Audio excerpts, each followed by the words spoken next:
Oi, meu nome é Pilar e hoje é dia de receita de Dia das Mães. E ninguém melhor do que a minha mãe para ensinar uma receita que ela sempre fazia pra gente quando a gente era criança. Verdade. Essa é a Martina, se apresenta, mãe. Oi, gente. Hoje a gente vai fazer uma receita que eu aprendi com a minha sogra. E quando eles eram pequenos, eles sempre me pediam para fazer esse rosbife acompanhado com um risoto, que a Pilar vai fazer hoje de...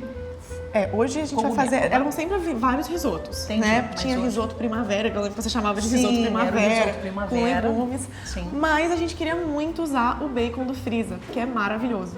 Então a gente vai fazer um risoto de fungo com bacon, que fica muito gostoso. E pra mim é uma receita assim que é um marco da minha mãe. Era isso, esse rosbife, frutos do mar também, né? Sim. Mas vamos ensinar então pra vocês uma receita pra vocês fazerem pras mães de vocês.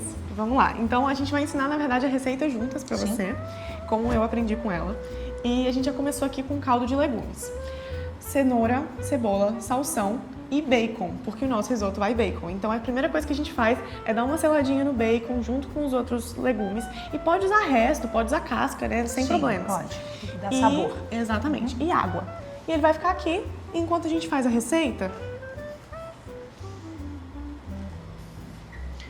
Vai ser o fundo que vai dar sabor pro nosso risoto. A gente vai deixar uma peneira aqui e a gente vai regando o risoto enquanto isso. Só para ficar mais fácil, para não vir nenhum pedacinho desse caldo, exato, né? Então, enquanto a minha mãe vai ensinar pra vocês a fazer o filé mignon, eu vou começar a fazer o risoto aqui.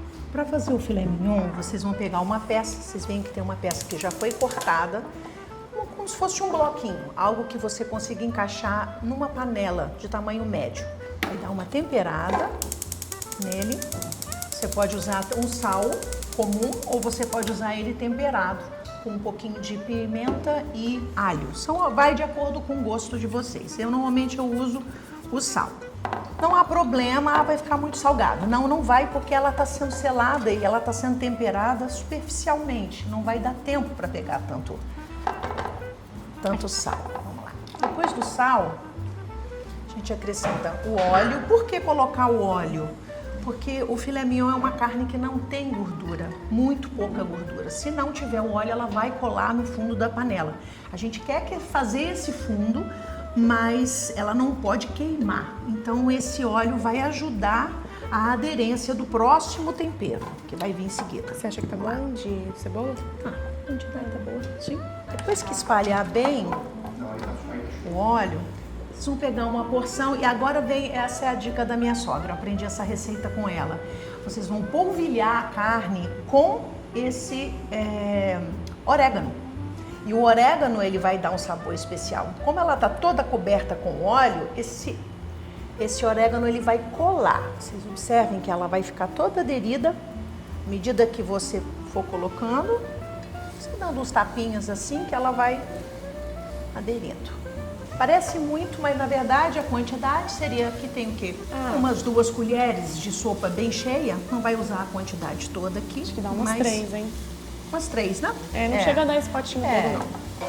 Bom, então eu já coloquei um tabletinho, mais ou menos do tamanho do que umas 50 gramas, 40, 50 gramas de manteiga.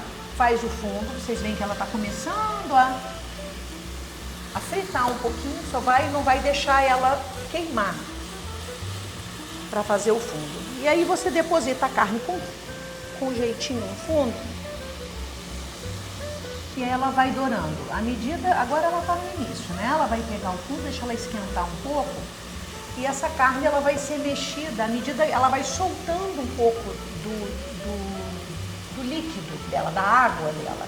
À medida que ela for soltando, a gente vai mexendo ela vagarosamente e acrescentando o caldo de legumes. Esse caldo, só para indicar para vocês, esse caldo ele também pode ser uma água fervida. Vocês podem simplesmente deixar e ir pingando Na receita da vovó é com água fervida. É com água fervida, mas como ela já tinha preparado esse caldo de legumes que está ótimo, ela vai dar mais sabor ainda. Aí a gente acrescenta, não tem porquê não, né? Vamos aproveitar. Vamos lá, vou dar a primeira viradinha na carne. Vocês vão ver que ela vai começa a dourar.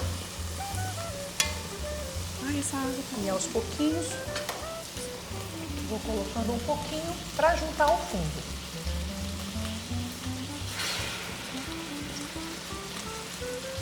Quando o bacon estiver bem douradinho assim, junto com a cebola, você pode colocar o arroz arbóreo. Aqui a gente usou 1,5 xícaras. E aí você vai mexer e você vai dar uma seladinha nesse arroz até ele ficar translúcido. Você vai ver que ele vai mudar de cor e aí você vai jogar o vinho branco, não é isso aí? Sim, exatamente. Aprendi com ela assim. Acho que a primeira coisa que eu aprendi a fazer com você foi Foi risoto. risoto, exatamente. Me pediam para fazer sempre. Em relação à carne, gente, vocês estão vendo que ela está selando aos poucos, sempre mantendo o fundinho. Esse fundinho vai dando sabor, vai dando um aroma bom, né? Maravilhoso. E a pessoa pode até achar que é muito orégano. Ah, eu não vou botar tanto orégano. Coloque essas 3 colheres e sele bem a carne, porque realmente dá uma diferença boa no sabor, não fica carregado. Não, fica muito bom. Para cada 100 gramas de arroz, a gente coloca aproximadamente 25 ml de vinho branco. Então aqui talvez eu até precise colocar um pouquinho mais.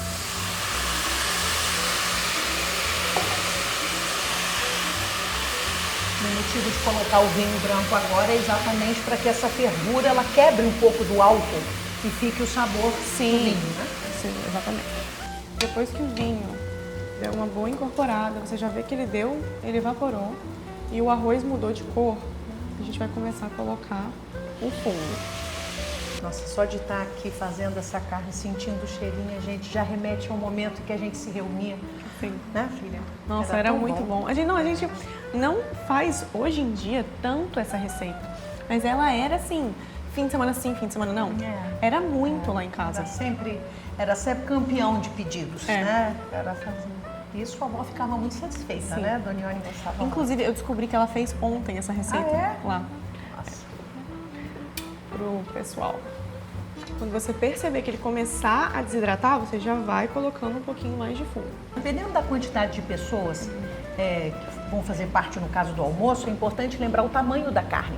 Vocês observam do começo da receita para agora como ela encolheu. Sim. Então, assim, leve em consideração que a peça tem que caber dentro da panela, mas de forma que ela ocupe um bom espaço, para na hora de encolher ela não ficar muito pequenininha. Aqui a gente tá só usando uma parte do filé mignon. Sim.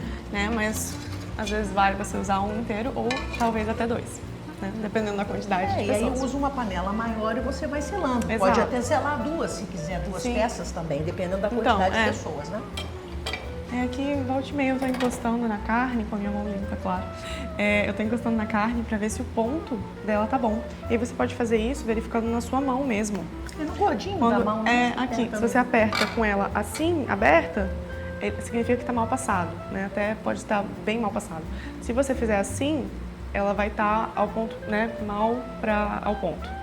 Aí aqui, com o segundo dedo... Como é que é o nome desse dedo, gente? Esse aqui, desculpa. O polegar com o dedo médio vai significar que tá ao ponto. E o polegar com o anelar significa que ele tá ao ponto para bem.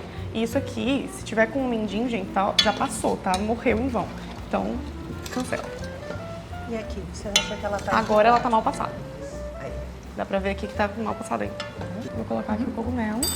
Ele vai hidratar aqui dentro mesmo, então você não precisa hidratar ele antes. E a gente tá colocando o seco porque era muito tradicional, né? A gente não costumava fazer com cogumelo fresco.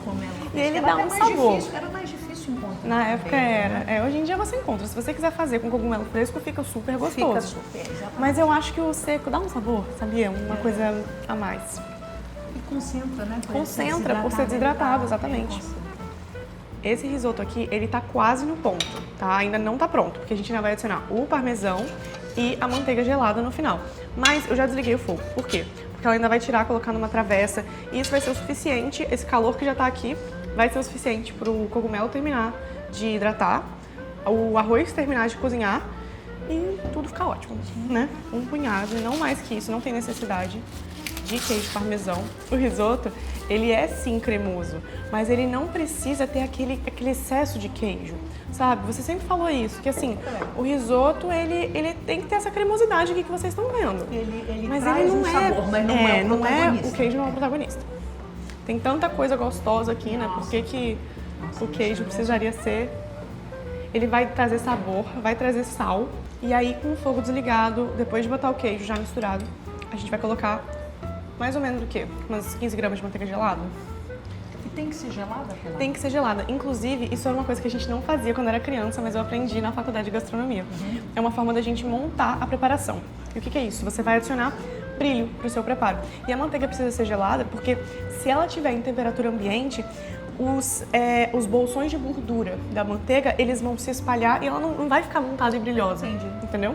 Já tá. Então, ó, viu que deu um brilho? Vamos lá. Vamos empratar já? Vamos empratar. Tá? Bonito, né? Não precisa esconder.